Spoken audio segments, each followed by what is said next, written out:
This is Milo, and he is my new student this year, and we happened to get to eat lunch together today, and he started talking about our math lesson from 48 hours ago.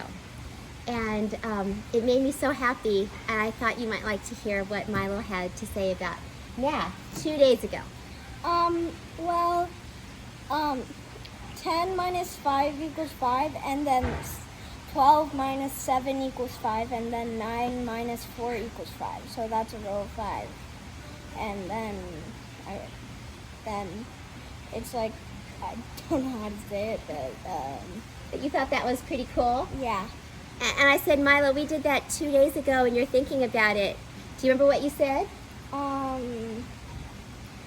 He said, I'm eating lunch, and I'm thinking about it while I'm eating lunch.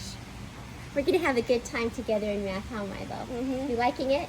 Yeah, I'm starting to get more into it now. Last year I started pretty bad, and then I started getting better and better. Thanks, Milo. Welcome to another school year. My name is Deneen, and I'm so glad you're here today. As you can see, we're making some changes. We're trying to create an office for both of us. I've never had an office, and you can see who's right here next to me. He said there's a wall here, invisible, so that he can just tune me out when he needs to, which may be more often than he knows. As you are teaching your lessons every year, I know that in all your subjects you have moments that stand out, either the content, the way you connected with students, the way students understood as very special. And I had my first math lesson in the third day of school for this year, and it was a lesson I'll never forget. I don't know if it will be this way every year, but this is how I'm planning to start every year with math. It's the concept of subtraction is really distance. And Wonderful Stanley made a video on this last year, and I'm hoping he'll link that for you so that you can see his very beautifully laid out explanation of how this works. But I'm just going to give you the shortcut version. And this really is useful for elementary, junior high, and secondary because it's a concept of number sense that I think a lot of our students don't have. So this is how I started. I said, boys and girls, today I'm going to be teaching you a concept, and when you look at it, you're going to think, Mrs. Matsuda, are we in first grade? We've known this since the first grade, but it's not the numbers that we're looking at, it's the concept. And I did ask them if they wanted to come up close to me, and they just came up. They just, like ants, they just came all around me. I don't know how I can ever go back to teaching math all separated at their desks. They're too far away. This way they're close to me. I can look at their whiteboards and see what's happening much more easily. But I wrote 11 minus 6 on the board, and I said, see, you've been doing that since the first grade, but that's not what we're worried about. But we already know the answer is 5. And so I had them write that on their whiteboards, and we all wrote a 5. What we're going to do is we're going to change the numbers, keeping the distance the same. So we're going to add 1 to the subtrahend and the minuend, making this 12 minus 7. So you added 1 here, and again, it is 5. And there was quite a little ruckus. They started talking amongst themselves. Now, we'd spent those first days teaching routines and how blurting out is not acceptable. Then I said, now let's go the other direction. Let's take 1 away from each. 1 from here is 10, 1 from here is 5. And look at that. And this is when the class lost it. They just, what? What? How?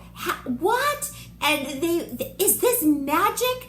And, my only regret is that I didn't have someone in the classroom. I had no idea this would happen. The excitement, they just went crazy. If I had had only someone filming that, because that would have been a very special moment to hear that much buzz. I've decided there are just times in math when raising your hand is just not appropriate. We did a few more examples like this, and we stayed in the lower ranges. We never went over 15. And then Andre raised his hand and he said, so if I do this and that, and I couldn't even follow what he was saying, he was talking so fast. And I stopped him. I said, you know, Andre, last year's class, we called this experimenting, what you're describing. You're asking the what if questions. And we really enjoyed experimenting, and I bet you will too. Would you all like to experiment with this? And they all were like, yes, yes. So I gave them about 2 minutes to just do their thing on their whiteboards. And they were talking amongst each other, writing things down. And I gave the coming back signal, and 3 students, don't ask me how, I mean, new 4th graders are really just old 3rd graders, right?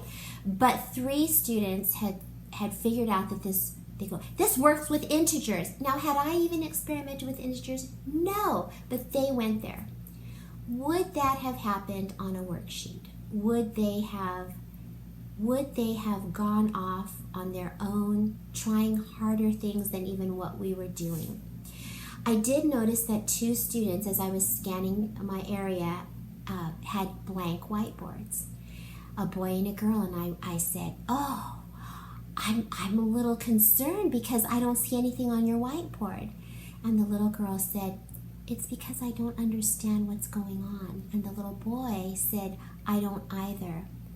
And I said, I'm so glad that you told me that. I'm so glad you don't understand what's going on, because it gives me a chance to help you. Can I come around and sit with you and work with you? And they both said yes.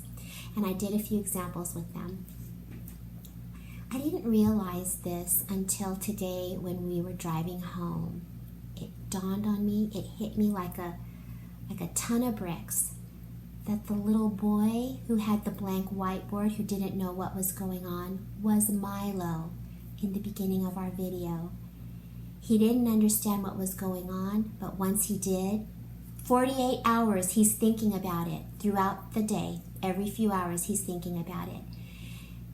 They don't all have to get it at one time. They're not all going to get it at one time, and that's okay. They're going to get it when they get it. And how beautiful that they can take time to think about it. Would he have been thinking about a worksheet? On Monday, I'm going to do this same concept with 2-digit numbers, and then on Tuesday with 3-digit numbers, because I want to drop this bomb on Wednesday. Can't wait. Because they are going to lose their minds. Now, I taught this concept last year with my students, and I didn't understand how it worked. I just taught this. We went straight here. And those of you in secondary, you have students who do not know this strategy. I know you do. So I'm doing a much better job at it this year. But what do we know? You know, can I call going straight to here a mistake? I can admit that. That was a mistake. I didn't build up. I didn't lead up to it like I am this year. But what do we know about mistakes? Mistakes help us learn and grow. Mistakes are essential to learning, and that's not just for our students. That's for you, it's for me, it's for all of us. So we don't have to hide our heads and say, I didn't teach it to the best of my ability last year. It's okay. We just keep going. And I hope that you will come back next week and all year long so that together we can help our students fall in love with math.